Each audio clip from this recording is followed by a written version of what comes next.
Assalamualaikum and greetings to Dr. G and everyone watching this video. My name is Nurima binti Rizwan from PISMP TASL 2024-2029. In today's presentation video, I will be presenting my task 2, which is accent variation, comparison between General American GA and General British GB for TSLP 3523 English Phonetics and Phonology, Task 2. Okay, so before starting with my presentation on my findings, I will first introduce the names of the movies that I have chosen, which are The King's Speech 2010, directed by Tom Hopper for General British GB accent. On the other hand, I will be using the movie The Truman Show 1989, directed by Peter Weir, as my reference for the General American GA accent.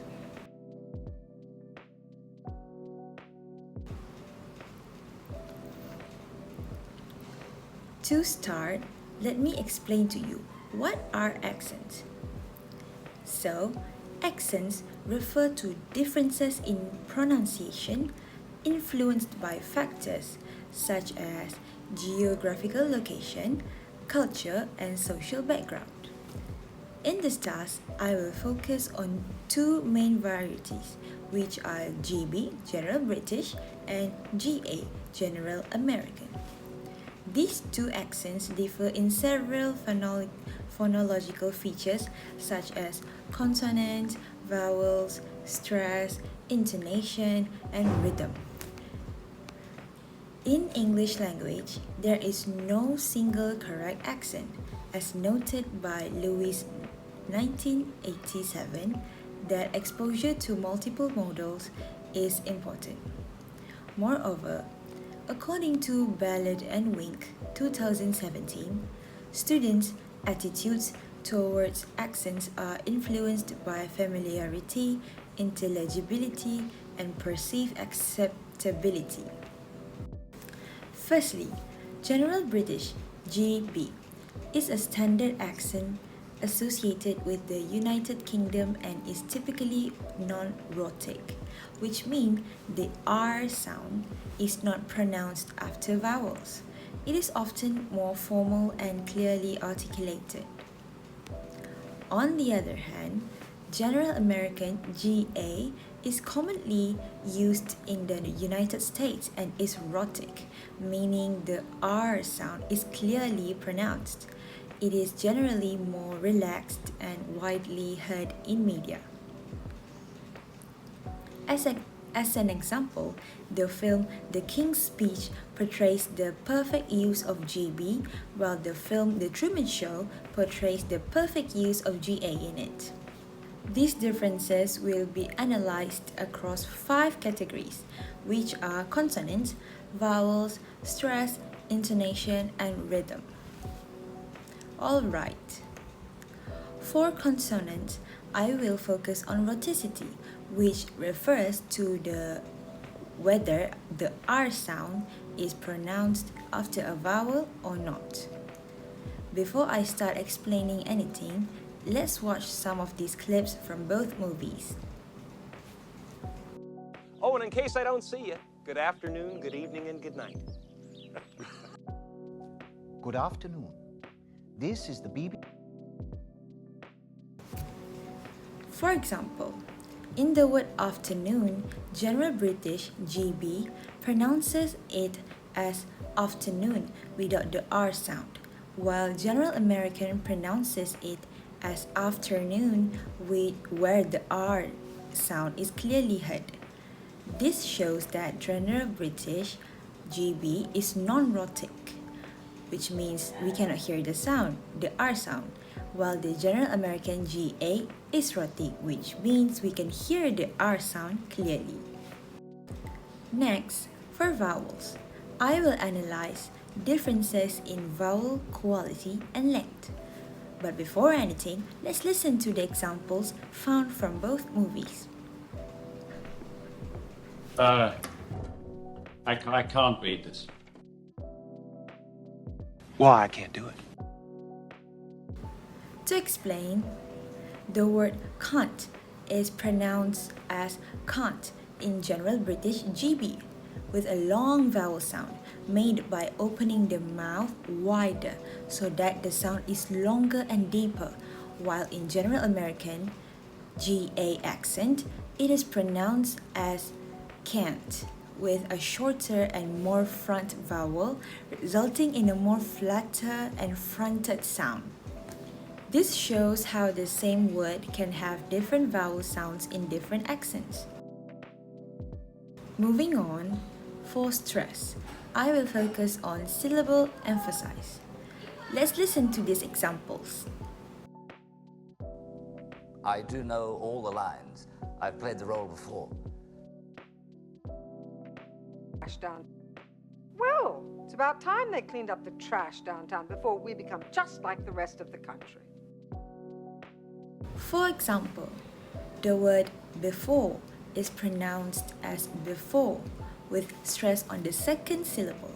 In GB, it is before, while in General American GA, it is before. The stress pattern is the same in both accents, but this example clearly shows how stress works, where one syllable is stronger and the other is weaker.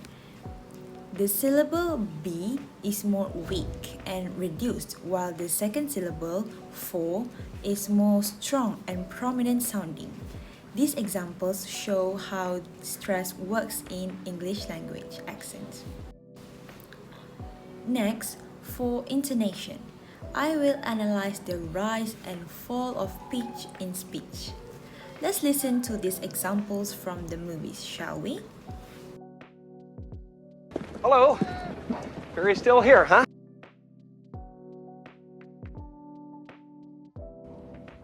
Hello?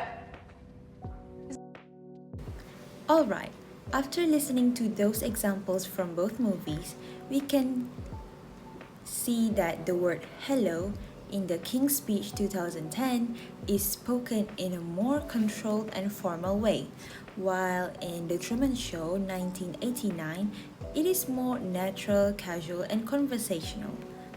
This shows that General British GB tends to have more expressive intonation, while General American is more neutral. Moreover, for rhythm, I will analyze how words are linked in natural speech. Let's listen to the examples here. This message.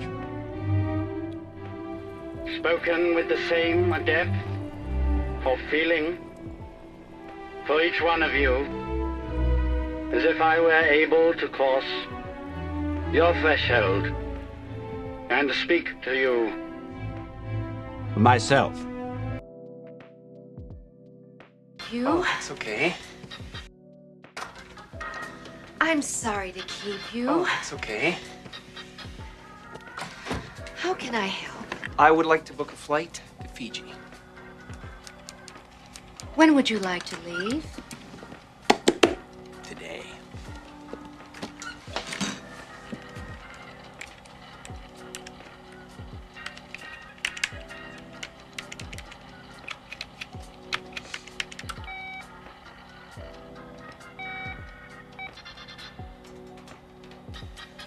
I'm sorry, I don't have anything for at least a month.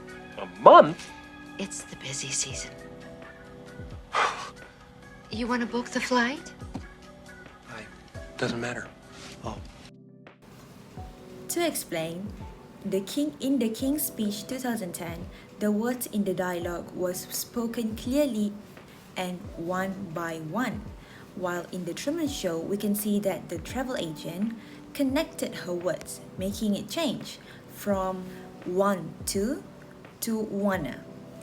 This shows the use of connected speech where words are reduced and blended together for smoother pronunciation. As a reflection, through this task, I have developed a better understanding of accent variation in English. As a future Malaysian English teacher, I realized that students will be exposed to different accents through media and real-life communication. including at home, in the classroom, and while communicating with peers. Therefore, it is important to expose students to both General British GB and General American GA accents to improve their listening skills.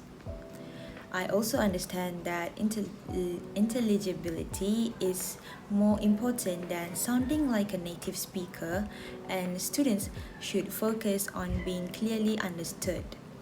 In my future teaching, I will use authentic materials such as films to help students become more familiar with different accents and to promote the acceptance of accents diversity.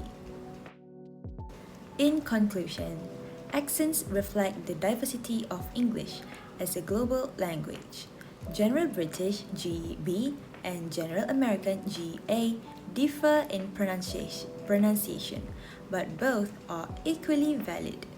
Understanding these differences not only enhances phonological awareness but also promotes greater acceptance of variation in spoken English. As future educators, it is essential to embrace this diversity and support learners in developing clear, intelligible pronunciation rather than striving for a single standard accent.